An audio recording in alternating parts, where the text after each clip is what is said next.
മിശിഹായിൽ അനുഗ്രഹീതരായവരെ, ദിവ്യകാരുണ്യ ഈ ദിവസം നിങ്ങളെല്ലാവരെയും സമർത്ഥമായി അനുഗ്രഹിക്കുകയും അവിടുത്തെ കൃപകൾ കൊണ്ടും അനുഗ്രഹങ്ങൾ കൊണ്ടും അവിടുന്ന് നിങ്ങളെ നിറയ്ക്കുകയും അനുഗ്രഹിക്കുകയും ചെയ്യട്ടെ എന്ന് പ്രത്യേകമായിട്ട് പ്രാർത്ഥിക്കുകയാണ്. വിശുദ്ധ ലൂക്കായുടെ സുവിശേഷത്തിന്റെ 7-ാമത്തെ അധ്യായത്തിന്റെ 11 മുതൽ 17 വരെയുള്ള തിരുവചന ഭാഗങ്ങളിൽ ഈശോ നായിലെ വിധവയുടെ മകനെ ഉയർപ്പിക്കുന്നതാണ് നമ്മൾ കാണുന്നത്. അവൻ മരിച്ചു.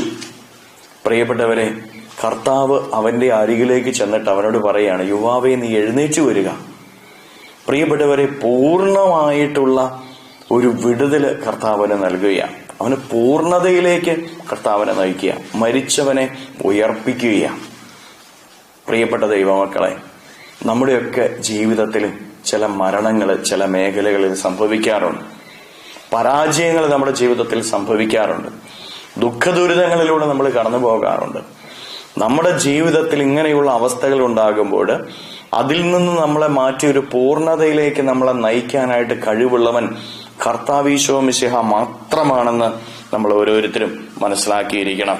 ഈ നായിനിലെ വിധവയെ കണ്ട് മനസ്സലിഞ്ഞാണ് കർത്താവ് അവളുടെ മകനെ ജീവനിലേക്ക് പ്രവേശിപ്പിക്കുന്നത്. പ്രിയപ്പെട്ടവരെ, നമ്മളെ ഓരോരുത്തരെയും കർത്താവ് കാണണം, കണ്ടാൽ മനസ്സലിയണം. ഈ നായിലെ വിധവ തകർന്നു നിൽക്കുകയായിരുന്നു, വേദനിച്ചു നിൽക്കുകയായിരുന്നു. ഈ വേദനിച്ചു നിന്ന ഇവളെ കണ്ട് കർത്താവ് മനസ്സലിഞ്ഞ് അവളുടെ മകനെ ജീവനിലേക്ക് പ്രവേശിപ്പിക്കുന്നതാണ് നമ്മൾ കാണുന്നത്. ആ കൂട്ടത്തിൽ എത്രയോ പേരുണ്ടായിരുന്നു. അവരെ ആരെയും കണ്ടപ്പോ കർത്താവിന് മനസ്സലിഞ്ഞില്ല. പക്ഷെ ഇവളെ കണ്ടപ്പോ കർത്താവിന് മനസ്സലിഞ്ഞു. കാരണം എന്താ? ഇവള് തകർന്നാ നിന്നെ, ഇവള് വേദനിച്ചാ നിന്നെ. അവള് ജീവിതത്തിൽ ഒറ്റപ്പെട്ടവളാ. കാരണം ഭർത്താവ് മരിച്ചു, അതുകൊണ്ടാണുള്ള വിധവയായത്. അപ്പൊ മകനും നഷ്ടപ്പെട്ടു. അങ്ങനെ എല്ലാം നഷ്ടപ്പെട്ട് തകർന്നു നിന്ന ഇവളെ കർത്താവ് കണ്ട് ഈ സ്ത്രീയുടെ മകനെ ജീവനിലേക്ക് പ്രവേശിപ്പിക്കുക. പ്രിയപ്പെട്ടവരെ, ജീവിതത്തിലെല്ലാം തകർന്നു എന്ന് കരുതി നമ്മളിരിക്കും.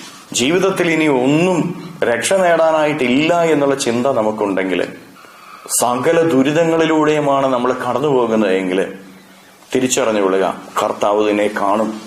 കർത്താവ് നിന്നെ കണ്ട് മനസ്സലിഞ്ഞ് നിനക്ക് ഏതു മേഖലയിലാണോ അനുഗ്രഹം വേണ്ടത് ആ മേഖലയെ കർത്താവ് അനുഗ്രഹിക്കും.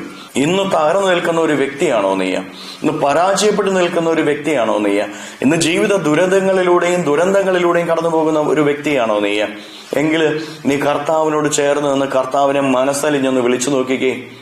കർത്താവിന് മുമ്പിൽ ചെന്നിട്ട് കർത്താവിനെ മനസ്സലിഞ്ഞ് വിളിച്ചാല് കർത്താവ് നിന്റെ ജീവിതത്തിലേക്ക് ഇറങ്ങി വരികയും നിന്റെ ജീവിതത്തിന്റെ സകല പ്രശ്നങ്ങളിൽ നിന്നും സകല പ്രതിസന്ധികളിൽ നിന്നും നിനക്കൊരു വിടുതൽ നൽകുകയും ചെയ്യുമെന്ന് നീ തിരിച്ചറിയുക. കർത്താവിന് അസാധ്യമായിട്ട് യാതൊന്നും ഇല്ല മക്കളെ. കർത്താവ് ഒന്ന് അരുളി ചെയ്താൽ മതി, നിന്റെ ജീവിതത്തിന്റെ സകല പ്രശ്നങ്ങളും മാറും. ഇന്ന് തകർന്നു നിൽക്കുന്ന എന്റെ ജീവിതത്തെ കർത്താവിന് കൊടുത്തിട്ട് കർത്താവെ രക്ഷിക്കണമേ എന്ന് ഹൃദയം ഉരുകി ഒന്ന് നിലവിളിച്ച് സ്തുതിച്ച് പ്രാർത്ഥിച്ചേ. ഹല്ലേലൂയ, ഈശോയെ നന്ദി. Hallelujah, hallelujah, hallelujah, hallelujah, hallelujah, hallelujah. കർത്താവായ ഈശോയെ, അങ്ങയുടെ തിരുമുമ്പിൽ നിലവിളിക്കുന്ന ഈ മക്കളെ ഓരോരുത്തരെയും സഹായിക്കണമേ, സംരക്ഷിക്കണമേ. കർത്താവെ, ജീവിതത്തിന്റെ ഏത് പ്രതിസന്ധികൾക്ക് നടുവിൽ നിന്നാണോ ഈ മക്കൾ നിലവിളിച്ച് പ്രാർത്ഥിക്കുന്നത്, ആ നിലവിളി കേട്ട് ഇവരെ ഓരോരുത്തരെയും സഹായിക്കണമേ. അത് ഇവരെ ജീവിതത്തിൽ അനുഗ്രഹമാക്കി മാറ്റണമേ. ജീവിതത്തിൽ ഇവരെ തൊടണമേ. ഇവരുടെ അധ്വാനങ്ങളെ തൊടണമേ. ഇവരുടെ വഴികളിൽ അങ്ങ് ഇവരുടെ കൂടെ ഉണ്ടായിരിക്കണമേ. Hallelujah, hallelujah, hallelujah, hallelujah.